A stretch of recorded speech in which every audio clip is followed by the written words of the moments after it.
Hey y'all, thanks for joining us today. If you'd like to know more about all that happens around here at Lifepoint, then you need to download our new app.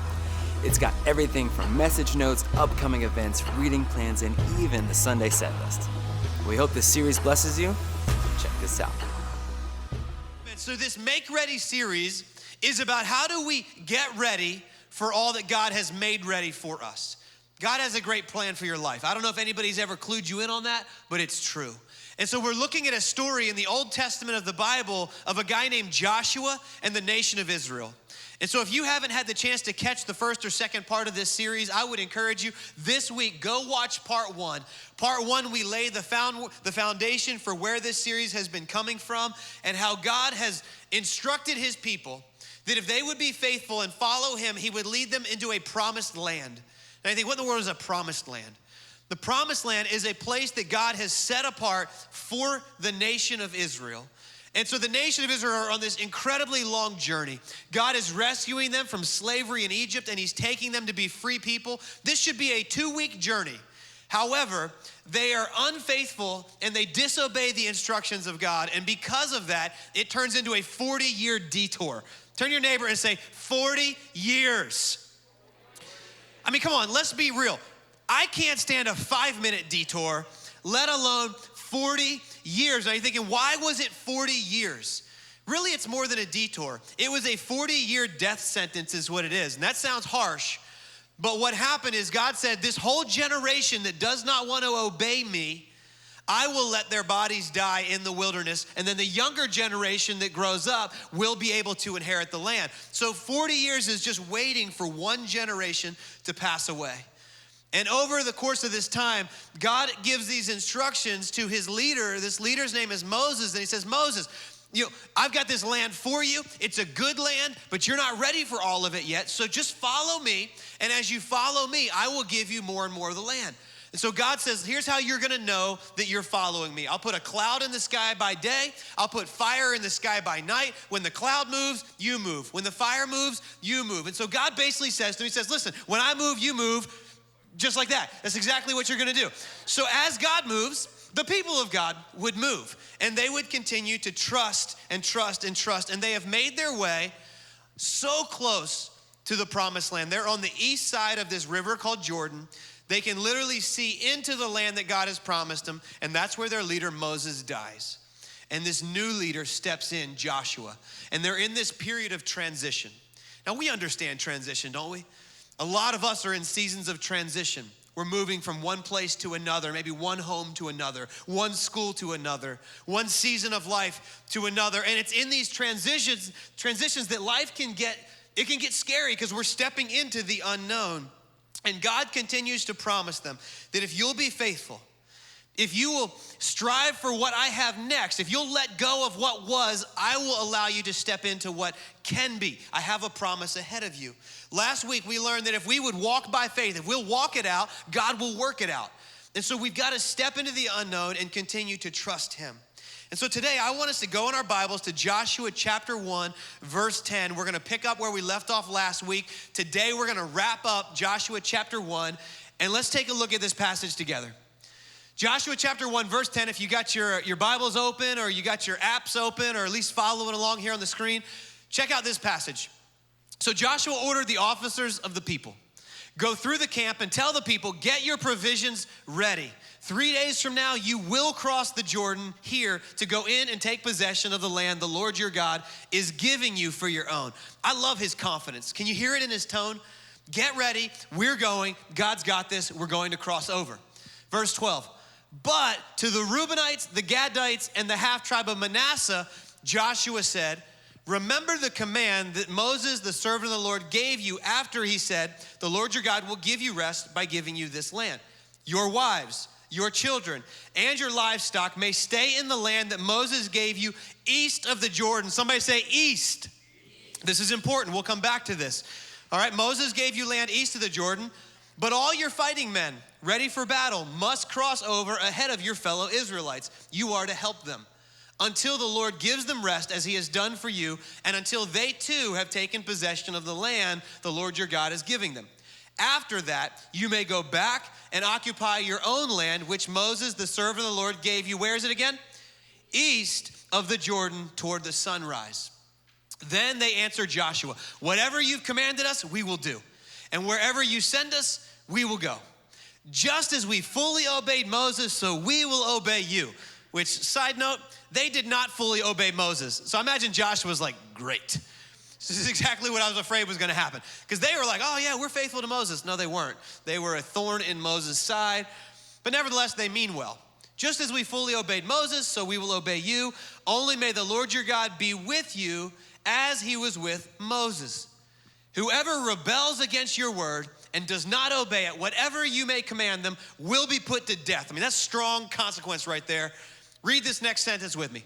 Only be strong and courageous. Be strong and courageous. So here's what's going on. Let me take you to my trusty little map here and show you just a little bit of what's happening here in this story, okay? We've been following these people on this journey that God has had them on, and they're closer than ever to occupying the promised land. So what you've got here is you've got the Mediterranean Sea. Down here, you've got the Dead Sea. This is the Sea of Galilee. Sea of Galilee. There you go. That looks terrible. Sea of Galilee up there. Now, a lot of Jesus' ministry takes place around the Sea of Galilee, and running from the Sea of Galilee down this ravine happens to be the Jordan River. Now, the Jordan River is incredibly important. It symbolizes new beginnings. It's where John the Baptist was baptizing people. He baptized Jesus in the Jordan River. And so this Jordan River is highly significant. And what we're about to see is God taking the people of Israel into a new beginning, a transition. So he says, I have this land for you west of the Jordan. All of you are gonna cross over, and it is this land called Canaan.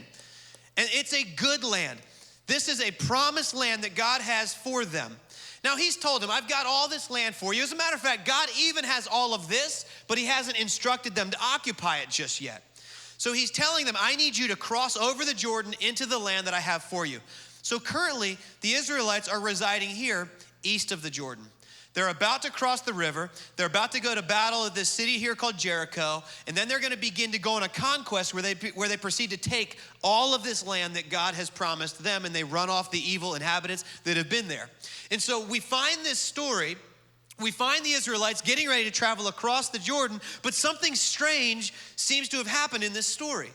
We're told that there's these 2.5 tribes. There's the tribe of Reuben, the tribe of Gad, and the half tribe of Manasseh that have somehow set up homes over here on the east side of the Jordan. So God says, I have you going to the west side. They're like, we'll take the east side.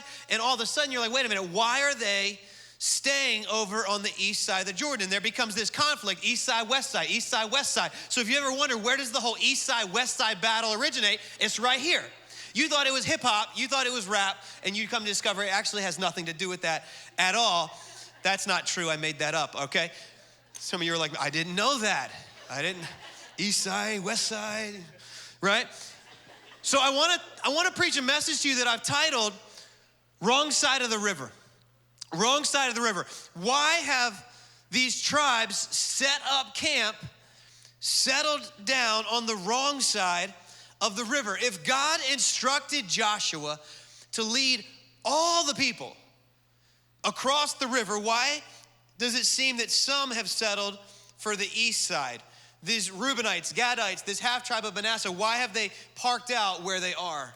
What are these tribes all about anyway? See, the nation of Israel was one nation. They functioned in unity, but they had 12 tribes. There were 12 tribes. And if you were to trace this whole history of these 12 tribes, you discover that there's a descendant of Abraham named Jacob. Jacob one day has this encounter with the angel of the Lord where he wrestles with this angel, and the end result is God changes his name from Jacob to Israel. It's where we get the name Israel. And his descendants, his children and grandchildren, become the leaders of these 12 tribes. They're named after his descendants. That's where these 12 tribes come from. And apparently what happens is there are these tribes that begin to amass all of this livestock, all this cattle, these herds. And when they get there to the east side, they realize, man, this land is really, really good. It's great for us to keep our cattle here. And so all of a sudden, instead of following the instructions of God, they're like, we have a better idea. Why cross the river when this is so good for us? And you find this conversation in the book of Numbers. Now, Numbers is the fourth book in the Old Testament. You have Genesis, Exodus, Leviticus, Numbers. Numbers is an intriguing book that captures a lot of the numbers of the people of God.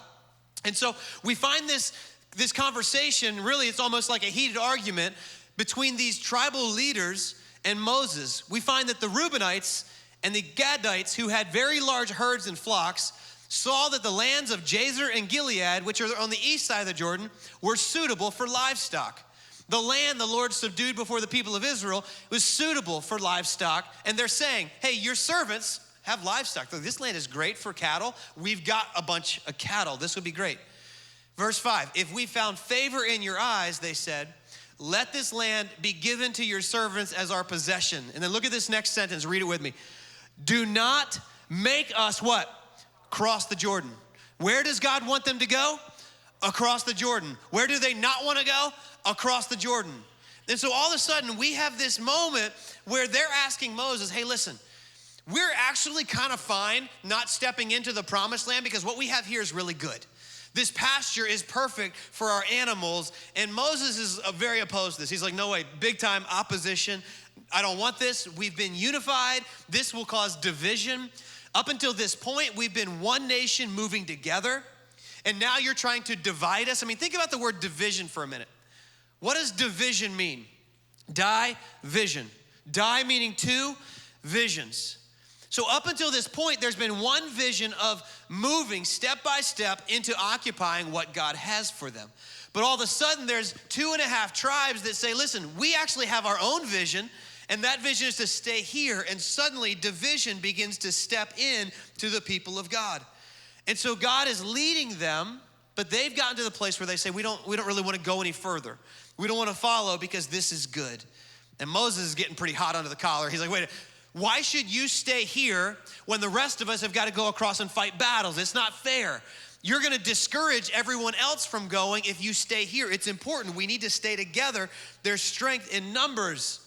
And he even goes so far as to tell him, this act that you're trying to pitch here is just as bad as when the 10 spies didn't have faith to occupy the land, which caused God to be angry with us, which caused a 40-year detour.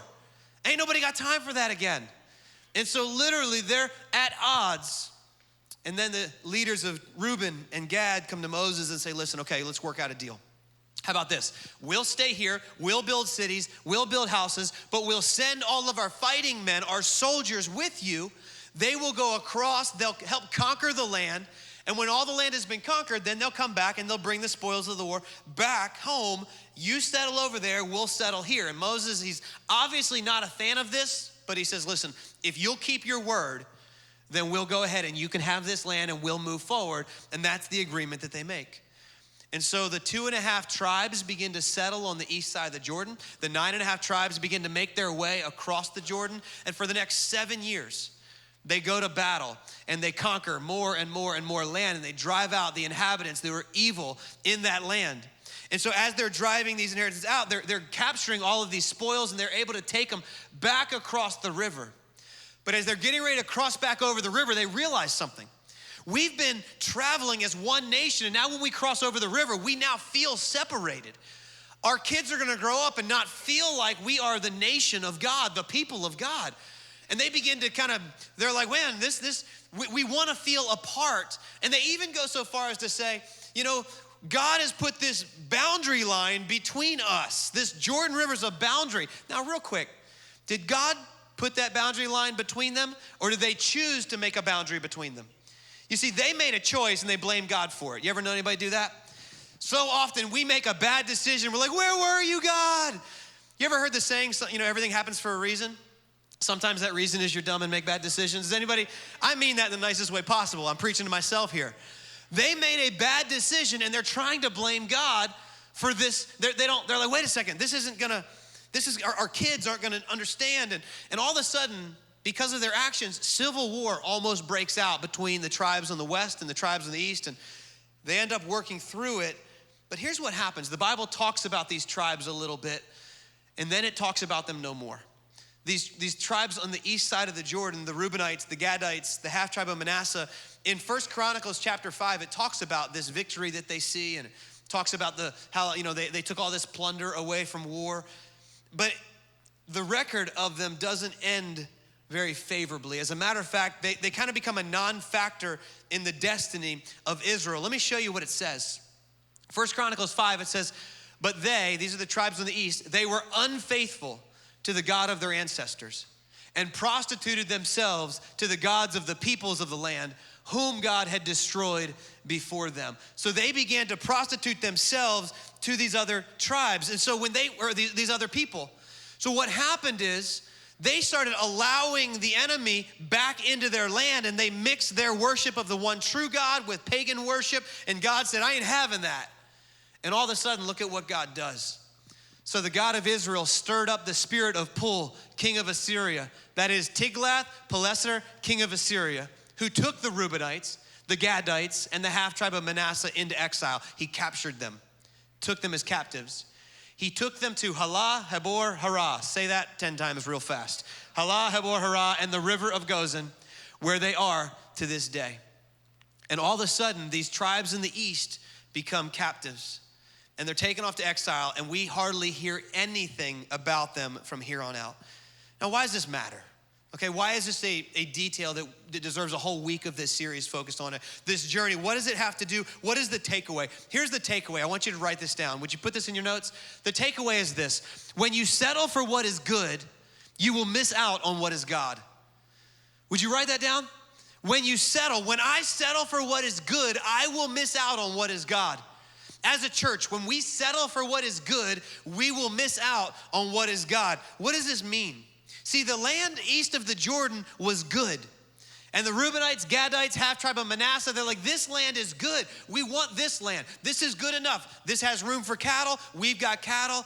And from what they could tell, this land is all that we need. It made sense. This is a good place for us. Please don't make us cross over. We don't want to cross. Now, I don't know exactly if they were afraid. Maybe they just, this is good enough. It could have been that they were afraid of the people on the other side of the Jordan. You know, oftentimes the closer we get to the opposition, or the closer we get to the promise, the more opposition that we face. Maybe that's what they were afraid of. But all we know is that they said, you keep going and following God, we're going to stay here. This land is certain. We've got it. That land across the Jordan is uncertain. And maybe they got to the place where, they've been walking with God for 38, 39 years. And all of a sudden, they're not going to follow him any further. Come on, you're so close.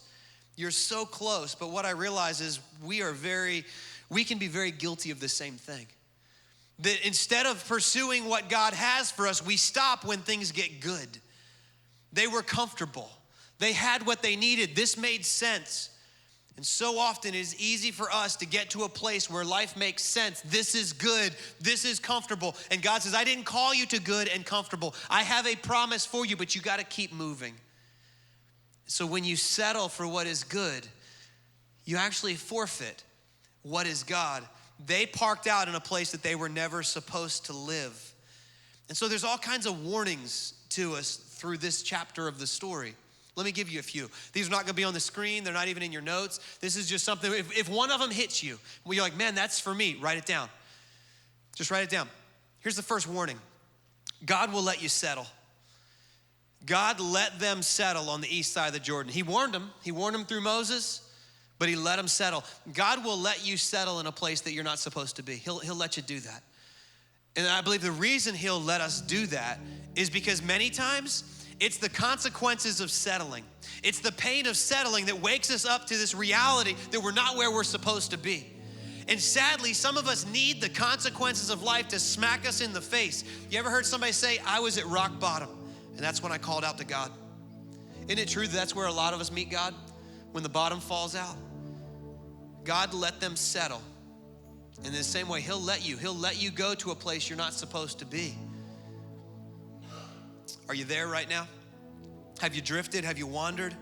I see couples do this a lot. I see dating couples. They'd rather be with the wrong person than wait for the right person. They settle. Well, he's not a total loser. Is that the best God's got for you? So the first warning is he'll let you settle. Here's the second warning. It goes along with it. God will not force you to follow him. He is not going to force you to follow him. God loves us enough to give us the freedom not to follow. See, God wants us to choose him and to love him, and if he forces us to do that, it is not love. You can't force love. In order to give someone the freedom to choose you, they have to have the freedom not to choose you. And God says, I don't want to force them. I want them to have the freedom. I want them to choose. The Eastern tribes said, you know what? We're done following. This is good enough. God's not going to force you. Here's another one. Don't let comfort keep you from your calling. They were comfortable in the East. This is good. Life is good. I see a lot of people that get to a place of comfort and they just check out. They hit cruise control. They do it in their marriage. They do it in their business. They do it as they walk by faith. They do it in generosity. Life is comfortable. Listen, there's nothing wrong with being comfortable, but just make sure that you are in your calling, that you're where God has called you to be. I'm not telling you got to go home and sell everything you've got and move. And I'm just telling you, asking this question, did you stop following because you got comfortable? Keep following. Don't let comfort keep you from your calling. Here's another warning. Do not confuse making a living with making a life. For them, the east side was good for their herds. We can make a good living. We'll be able to raise herds and we'll be able to sell them, and this is good for business. But what was good for making a living was terrible for making a life of faith that they were called to live. Jesus even said life doesn't consist in the abundance of possessions. It's not about all that we have.